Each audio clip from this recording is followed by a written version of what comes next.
Retour au direct sur le marché complice du Collège culinaire de France, au Château Arton, à Lectoure. L'air du Sud. Voilà, il est 11h passé de 49 minutes sur Radio Cool Direct. Retour au direct ici en direct du Château Arton dans le cadre du marché complice du Gers. Et c'est les 21e portes ouvertes du château. Si vous voulez avoir le programme complet, vous pouvez aller sur le site du Château Arton, parce que je sais qu'il y a pas mal de rendez-vous, notamment la visite des chais qui est en train de s'effectuer aujourd'hui et à l'heure où on parle. Alors, nous a rejoint au micro, c'est Agnès. Bonjour. Bonjour à tous. Minoterie de Nérac. Et dans Minoterie, il y a Terie. Non, ça veut rien dire. Non, ça veut rien dire. Ça va... tout le monde connaît le mot minoterie. On passe de suite à la farine, non ? C'est ça, c'est autrefois on appelait ça comme ça, c'était un moulin en fait. Et nous on vit avec notre temps, donc c'est un moulin électrique, mais avec une meule de pierre, comme autrefois, et on écrase de la farine, on écrase du blé qu'on produit, on cultive, et moi je transforme et je fabrique des pâtes avec notre farine. Voilà, alors avant d'arriver aux pâtes, non mais c'est pas grave, vous inquiétez pas. Hein. Et comme ça, elle est peut-être pressée, c'est midi, non ? Non, je blague. Oui. Donc, vous faites tout, je veux dire, vous êtes au four et au moulin, quoi, si je comprends bien, c'est un jeu de mots. Donc, vous faites le blé qui va servir à faire, entre autres, donc, les pâtes et autre chose, peut-être ? Alors, c'est-à-dire qu'on fait des pâtes. Que des pâtes ? Oui, de la farine pour faire le pain. Vous faites du pain aussi ? Alors non, on ne fait pas du pain, on ne peut pas tout faire. Hein, ben oui, c'est vrai. Vous vendez la farine peut-être ? On vend la farine, on fait du blé dur et du blé tendre, et du sarrasin pour le sans gluten aussi. Voilà. Alors je rappelle, vous êtes à Nérac en Lot-et-Garonne, vous faites de la vente directe à la ferme, c'est ça ? Oui, on a une boutique ouverte 3 jours, et les autres jours on est sur le marché dans le Gers, dans les Landes et dans le Lot-et-Garonne. Oui, alors les lieux ? Alors, Parentis-en-Born. Et dans les Landes. Voilà, Biscarrosse. Moi, je suis dans le Gers à Eauze, le jeudi matin. Ah, très belle ville, Eauze, très belle ville. Très bien. Et le samedi matin à Nérac. Et oui, parce qu'il y a le marché de Nérac. Donc, comment est venue cette idée de faire des pâtes ? Parce que bon, on peut faire du blé, de la farine, voilà. Et des pâtes. Alors, Pascal est donc producteur, mon mari, de pruneaux et de kiwi bio depuis, c'est une entreprise familiale. Et moi, j'étais dans la distribution. Voilà. La grande distribution. Manager frais, et j'avais fait le tour et j'avais envie de changer. Et donc, il faisait moudre sa farine, son blé. Et du coup, en discutant, tout simplement, on a dit pourquoi pas que ça soit fait par nos soins.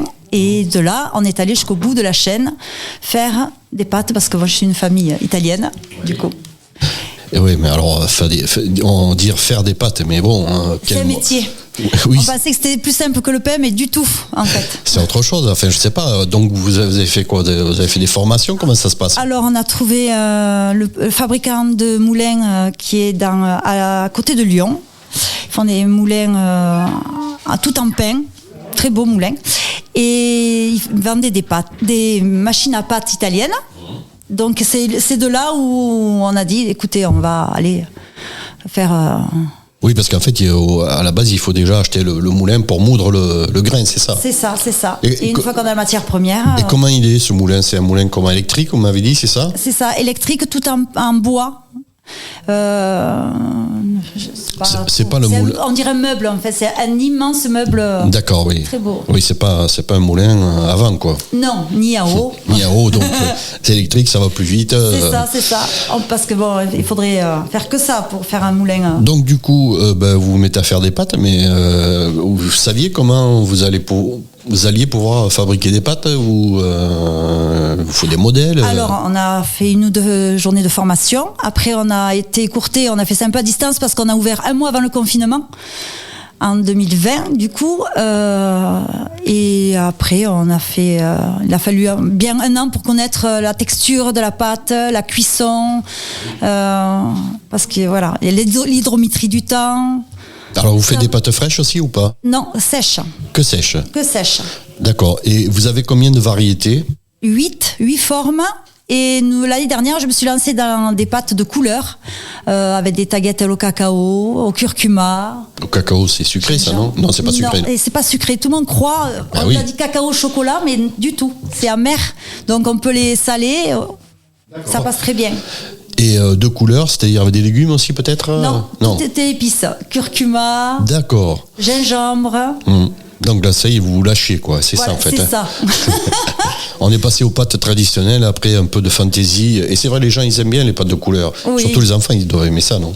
Et alors, oui. Après, les pâtes complètes, il faut quand même... c'est 2 produits différents avec la pâte blanche.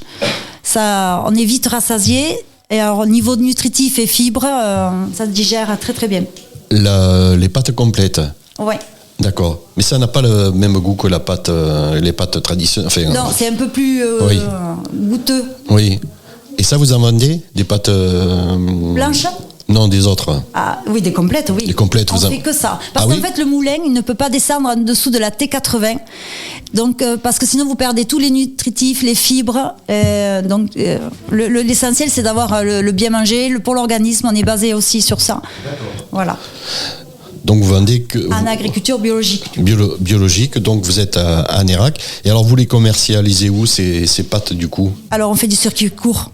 On a quelques épiceries fines, basées dans le Lot-et-Garonne et dans le sud-ouest. Et ensuite, c'est à la boutique, en boutique en ligne et sur nos marchés respectifs. Voilà, ou ici, durant ce week-end, vous vendez vos pâtes là? Ah oui. Vous faites des recettes? Vous avez des recettes de pâtes ou pas? Alors, des recettes de pâtes. Alors aujourd'hui, je vais faire simple pour goûter, sentir le goût de nos pâtes. D'accord. Donc, avec de l'huile de noisette de la maison Carayon, qui est ici, et de la copa en chiffonnade et des copeaux de parmesan. Ah oui, c'est bon ça. Voilà. Ça a l'air très bon déjà tout ça. Ouais. Mais est-ce que c'est bon pour la ligne ça? Oui. Ah bon, d'accord. Bien sûr. Même le bon gras, oui, bien sûr. Il en faut. Mais autrement, vous les cuisinez pas. Vous les cuisinez aujourd'hui parce que en général, vous le faites aussi. Vous faites des... Alors c'est la première fois que j'innove. Ah, mais je d'accord. pense que je vais peut-être continuer à la... Des idées quoi. C'est ça. Sur des marchés, sur des... Oui, marché producteur. Est-ce que vous avez d'autres idées de création de pâtes Alors je vais certainement faire. Alors là j'ai fait. Oui, mais d'ailleurs au mois de la semaine prochaine, puisque j'ai réussi à faire des pâtes à la farine de riz, qui est très compliqué parce que c'est du sans gluten.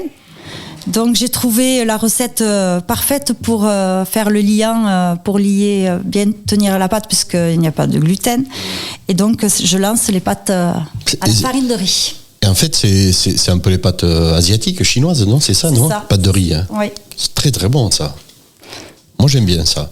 Et c'est pas, je veux dire, c'est pas trop calorique en fait. Non, c'est pas calorique. Vous digérez parfaitement bien. Et vous lancez ça. Voilà, c'est ça. Bon, c'est une autre manière de faire des pâtes là, du coup là. C'est à base de riz quoi, du coup. Oui. Et oui, parce que en fait j'ai essayé. C'est de la farine, c'est ça, de riz? C'est de la farine de riz. D'accord. Voilà, on a fait la farine avec notre moulin et acheté du riz en Camargue, IGP Bio, dans une petite famille de producteurs en direct. Exactement. Voilà. Tout est en direct, donc puisque vous faites partie du Collège culinaire de France aussi. Oui, depuis cette année. Ah, et comment ça s'est fait du coup là? Eh bien, j'ai lancé la candidature et on a été retenu. Champagne. Ouais. Presque. Voilà, c'est un plus parce que c'est une reconnaissance quelque part, le fait de faire partie de... Je crois que vous êtes 3000, je crois, artisans, producteurs. Mais bon, il y a quand même... il faut passer devant un jury. Un jury. C'est ça? C'est ça. Et ça a duré longtemps? Enfin, je veux dire, vous avez candidaté, vous avez attendu longtemps? Non, je crois qu'en deux mois, on avait les résultats. D'accord. Eh bien, écoutez, on va vous remercier, Agnès. Donc, merci de m'avoir reçu. La minoterie de Nérac. On va juste rappeler où vous trouvez à Nérac, parce que vous vendez directement à la boutique, c'est ça? Oui, le mercredi et le vendredi, ouvert toute la journée. Et sinon, sur les marchés, notamment celui de Nérac et Oz, et Parentis en Borne. Voilà, ça fait loin. Là, oui, non? ça fait loin, oui. Mais bon, vous avez de la clientèle là-bas? Oui, ça fait au moins 20, 25 ans même que mon mari fait le marché là-bas. Donc, on bien. est content. Bon, mais c'est très bien. Sinon, ici, pendant 2 jours, si vous voulez goûter les pâtes, découvrir les pâtes donc, de la minoterie de Nérac. Merci d'être passé au micro de Cool Direct. Merci bien. à vous. Au revoir. Au revoir.